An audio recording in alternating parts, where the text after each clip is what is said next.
bueno, Mi Ciudad, Arquitectura e Inmobiliaria, y Fernando, el arquitecto Fernando Blanco. Un tema, Fernando, que tiene que ver con mucha gente, ¿no? Sobre todo en la República Argentina, donde faltan viviendas y hay que alquilar. ¿Cómo estamos con la ley de alquileres, que tuvo tantos vaivenes? Bien, buenos días. Bueno, ustedes saben que la ley de alquileres en vigencia a partir de la pandemia establece índices que son lanzados diariamente por el Banco Central, que se componen de un promedio de el aumento de salarios de empleados del Estado y el índice del IPC. De eso se toma un promedio y ese es el índice que diariamente larga el Banco Central. Hoy tenemos un incremento anual, porque esa ley establece que los incrementos de alquileres residenciales, insisto, residenciales, esta ley indexatoriamente no alcanza los alquileres comerciales. Eso hay que hacer la diferencia. En alquileres residenciales, hoy el Central está lanzando un índice del 110% anual. Es decir, que aquel que pagaba un alquiler de 50.000 pesos va a pasar a pagar un alquiler de 110.000, supongamos. La verdad es que esto, que en aquel momento el legislador pretendió beneficiar al locatario, muy por el contrario, en aquel momento la ley del mercado y la relación entre el intermediador, que somos nosotros, los corredores, el propietario y el inquilino, siempre era más sencillo acordar, sobre todo cuando se tenía en cuenta la buena conducta, la conducta de pago, etc. Era mucho más sencillo manejar un alquiler que en estas condiciones. Hoy las inmobiliarias, sobre todo las que tenemos el servicio de software para la liquidación de alquileres, no podemos ni siquiera hacer un favor ni perdonar nada, porque eso dice la ley y el recibo de alquiler sale ya liquidado con los porcentuales establecidos por el Banco Central. Eso en cuanto al inquilino. La verdad es que hoy un aumento del 110%, que si bien es cierto va conjuntamente con el proceso inflacionario, se hace muy difícil anualmente afrontar un aumento de esta naturaleza. Pero por el otro lado, el propietario, pongámonos del lado del propietario también, y digamos, el propietario a precio razonable de un alquiler, hoy empieza cobrando, por ejemplo, 10 pesos. Ese propietario tiene una inflación mensual de entre el 6 y el 10%, dependiendo del mes, ¿verdad? Bueno, ese propietario va a tener el alquiler inmóvil al mismo monto durante todo el año.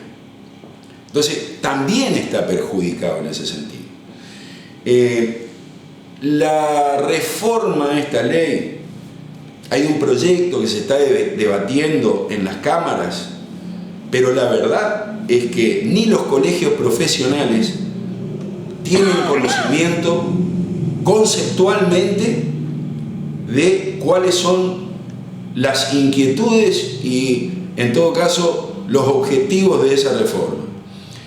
Los legisladores han consultado muy poco a las cámaras inmobiliarias y a los colegios profesionales, con lo cual hoy los colegios a los matriculados no nos pueden bajar información, porque no la tienen. Entonces, ¿estamos en un problema con la ley vigente? Sí, estamos en un problema. Y ese índice referencial, si bien lleva el ritmo de la inflación, es muy difícil poder acordar o salir de ese número hacia un inquilino, porque se liquida con ese índice el alquiler, y para el propietario va a tener un alquiler fijo durante todo un año. Es decir, se dirá, pero el 100% va a aumentar el alquiler. Sí, pero lo tuvo fijo todo el año al alquiler, a precio razonable, ¿no? Después, por supuesto, está la especulación, donde lo que vale 50 pretenden alquilarlo en 75, y el mercado de esa manera se va disparando. Sumémoslo a eso de que los propietarios, en función de la necesidad de registrar los contratos, están sacando unidades del mercado. Es decir, cada vez tenemos menos unidades residenciales, menos departamentos, menos casas, menos salones comerciales. Y la verdad es que la demanda, por ejemplo en Reconquista, la demanda supera ampliamente la oferta. Hoy la oferta de Reconquista no llega al 70% de la demanda, para que tengan una idea. Es decir, la inversión privada no ha acompañado el crecimiento demográfico y la oferta de actividades urbanas. Es decir, por ejemplo, la explosión que ha habido en términos de estudiantes de toda la región cambió la demanda. Es decir, la demanda hace 10 años era un 30% de unidades de un dormitorio, un 30% de 2 dormitorios y lo demás. Hoy el 70% de la demanda residencial son unidades de un dormitorio. Y la inversión privada no acompañó ese crecimiento de demanda. Entonces hoy nos encontramos en este problema.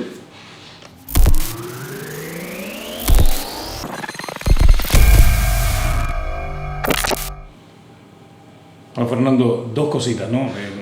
El mercado negro va ganando espacio entonces.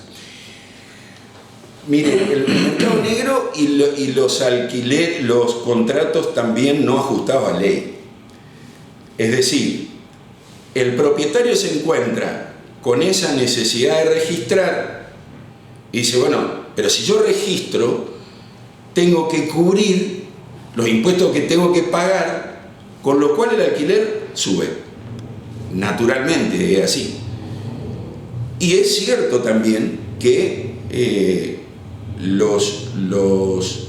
las intermediaciones matriculadas, es decir, en regla, en el marco de la ley, sufren también este tipo de embates en función de que se pretende el paralelismo a estas situaciones. Lo cierto es que quienes se perjudican con esto siempre son los inquilinos, en su gran mayoría.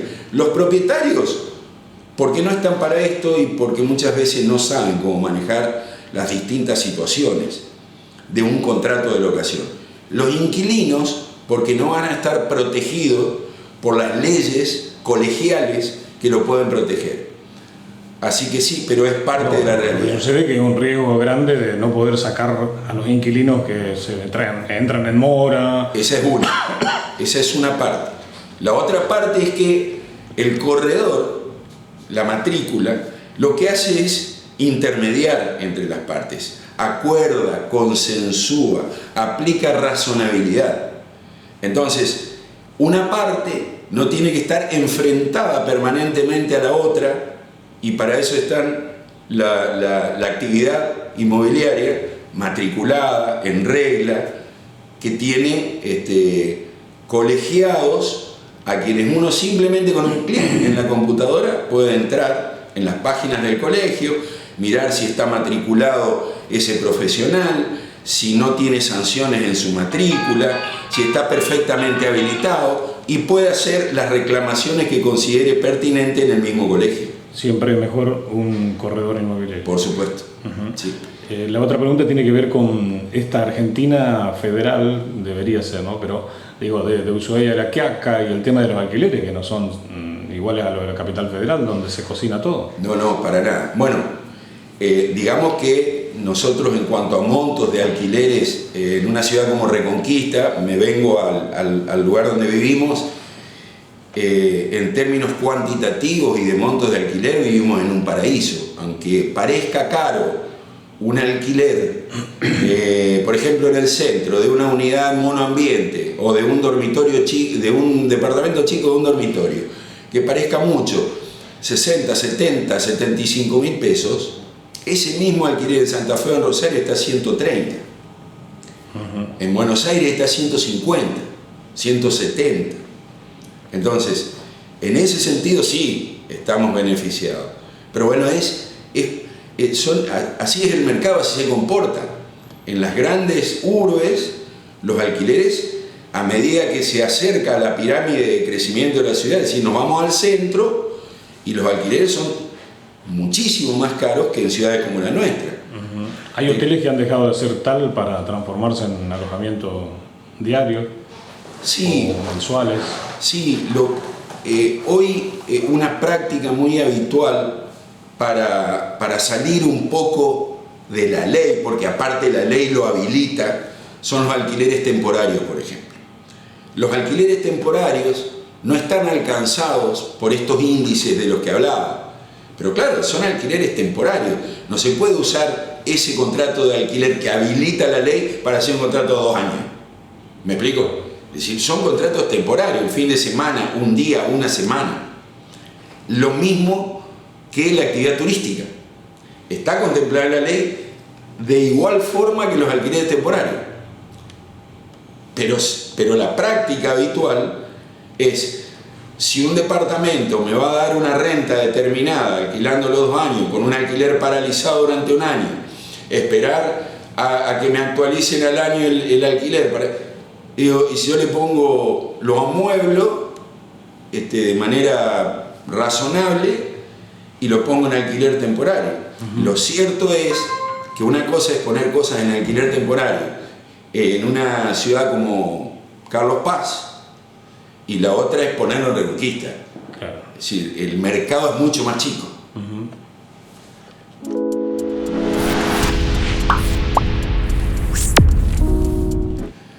Arquitecto Fernando Blanco, ¿dónde va a terminar esto? ¿Con falta de información de parte de quienes trabajan el día a día?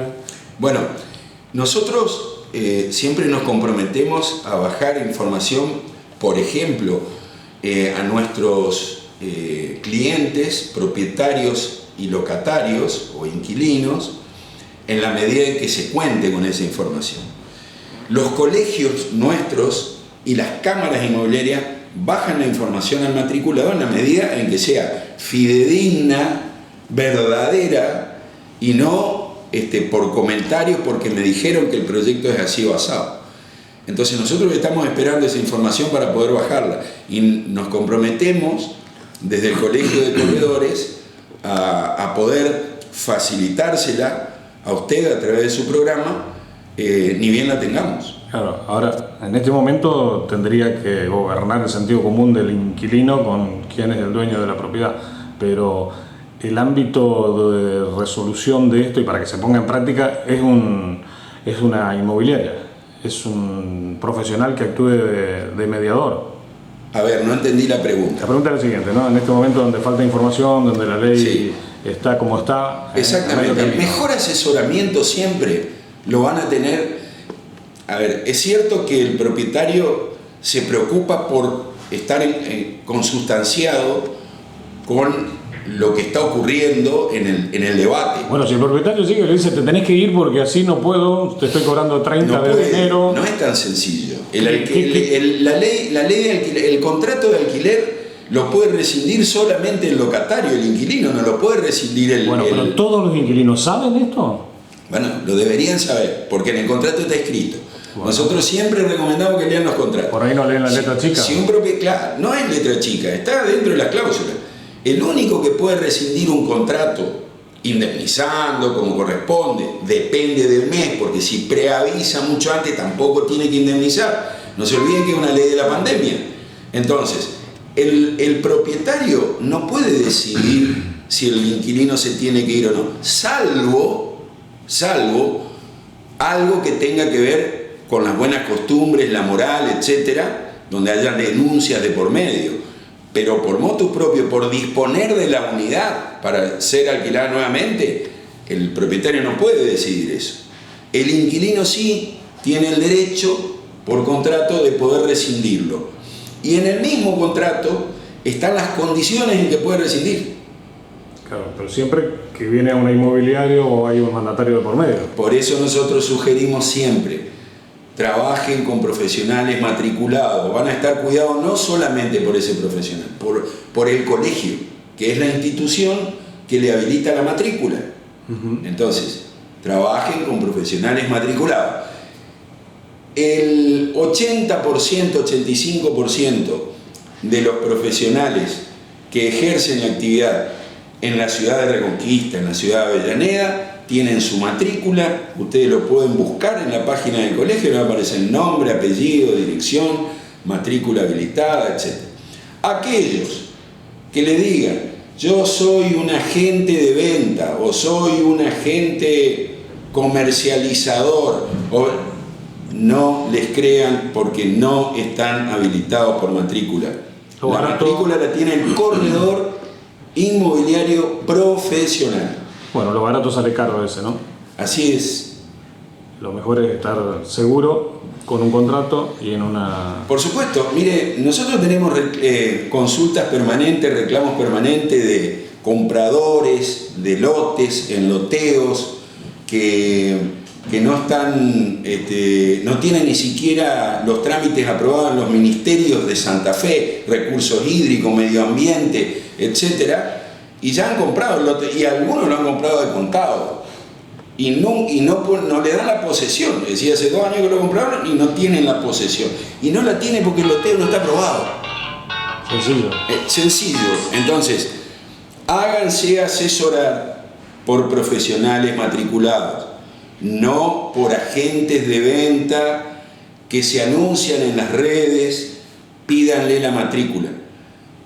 A cualquiera, vayan a alquilar, vayan a comprar, vayan a consultar, pidan la matrícula. Cuando usted se va al médico, el médico tiene el diploma atrás, o la matrícula, o está en la gremial médica matriculado. Cuando se va a un abogado, pasa exactamente lo mismo. Si no, el abogado no podría litigar en los juzgados. Bueno, en este caso es exactamente lo mismo.